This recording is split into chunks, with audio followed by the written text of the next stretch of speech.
Makhulu, cela undenzela intsomi. Kwathi ke kaloku ngantsomi Xhosa iintsomi.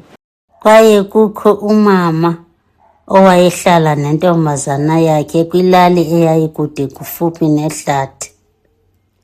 Lo mama wayeyithungele ibhayi elihle lentombazana eyayisoloko ilambatha apho iya khona. Wayiyalela ukuba ingabe ukudlala kude kutshone ilanga phaya ngasehlathini. Ngenye imini le ntwazana yadlala nabahlobo bayo phaya kude kufuphi nehlathi. Badlala lade latshona ilanga. Bahamba begejeza ukugoduka. Bathe besahamba njalo yathi le ntwazana, "Yhu, Thiza, ndilibele ibhayi lam. Ndikhapheni bethuna ndiye kulithatha kulaa ndawo besidlala kuyo." Ala amanye amantombazana esithi aza kubethwa kumawabo ukuba afike sele kumnyama. Wajika yedwa ukuya kuloo ndawo babedlala kuyo. Wayehamba ebaleka esoyika kuba kwakusekumnyama, esoyika nokuba wayeza kubethwa ngunina ukufika ekhaya engaliphathanga ibhayi.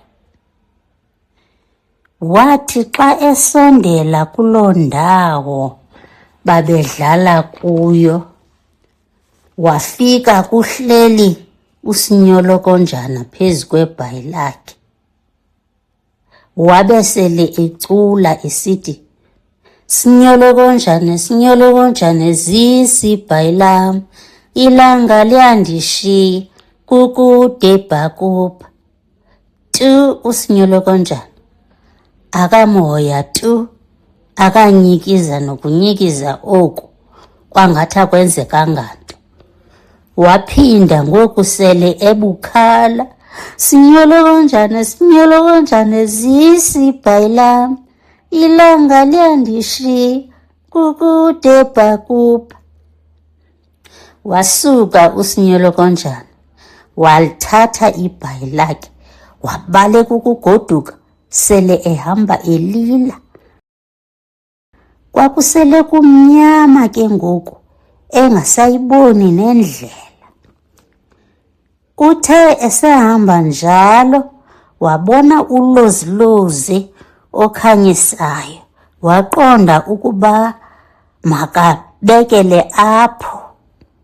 Kuthe kanti ngumzi wenja lowo. Inja yona yavuyela umfazi. Yathi inja kuye, "Hawu, hawu pheka."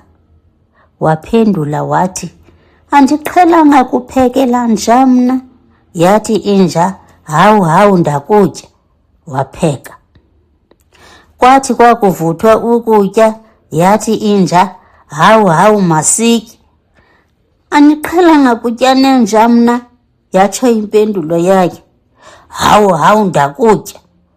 Yatsho inja. "Hawu, hawu masilale." Yatsho inja. "Andiqhelanga kulala nenja mna." "Hawu, hawu ndakutya." Walala. Wavuka kwasekuseni wabaleka ukugoduka. Yamlandela lenja yade yaya kufika kowabo. Yafika yema esangweni yaxela ukuba ifuna umfazi wayo, imbonile ukuba ungene apho. Wabizwa ngunina. Wathi xa eqala ukukhanyela, suka lenja yajika yaba yinkosana entle. Kwathi kanti yayingunyana wenkosi. Yayijikwe ngumntu okhohlakeleyo ukuba ibe yinja. Kwathunyelwa kowayo, abazali bayo bavuyela ukufika konyana wabo owayedukile. kwenziwa isibhadlalala somtshato phakathi kwalo nkosana yayiyinja kunye nale ntombazana, phela ngantsomi. The full series of iintsomi and short stories by uMakhulu will be available on our Masibaliselane tier on Patreon. Printable versions of the stories and iintsomi will also be available for download. Link in the bio. Ze niphinde nibuye nizokuqhubeka ufunda isiXhosa no-Under Penguin neetshomi zakhe. Don't forget to like and follow. Bye!